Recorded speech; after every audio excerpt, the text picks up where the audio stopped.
afford to allow the expansion of a company which produces too much. A federal tax will be applied to all steel mills. All right, the movie is set to be released next month, something that might never have happened had Hollywood liberals gotten their way. Joining me to explain all this is the host of Stossel on the Fox Business Network, our good friend John Stossel. Welcome back. Thank you. All right, by the way, I always said Ayn Rand. Why? I'm told it's Ayn Rand. Yeah.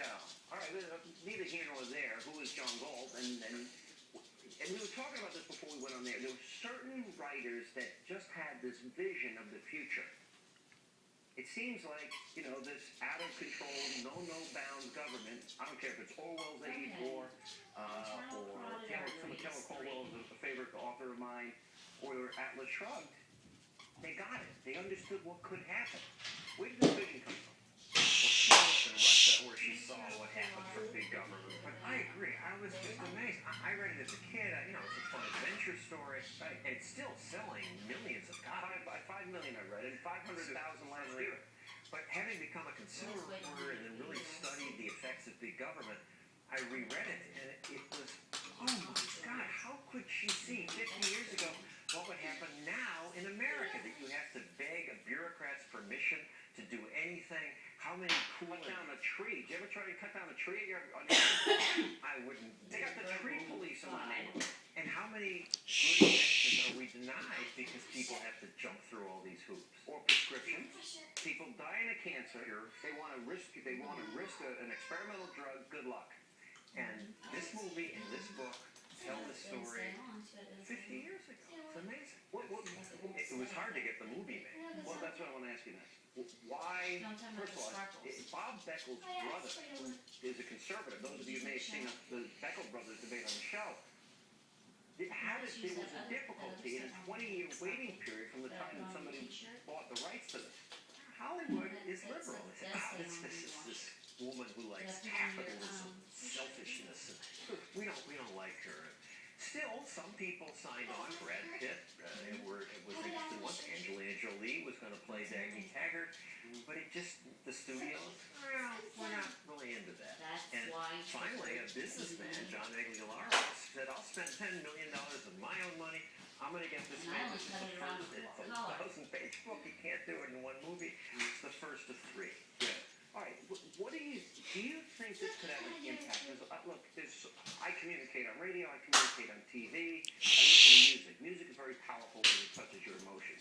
Movies can touch you deeply. You look to a movie theater, tearjerker.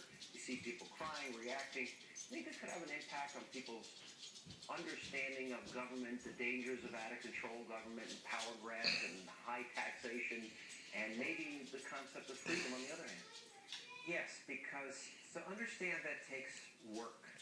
And most people have lives. They don't want to devote that much work to it. But to see it in a story where you care about the character who's being squashed by the state, right, opens people's eyes. Yeah, I agree. When you look at what's happening today, and I mentioned this earlier, the month of February, our deficit was $223 billion. In 2007, just one month, the short month.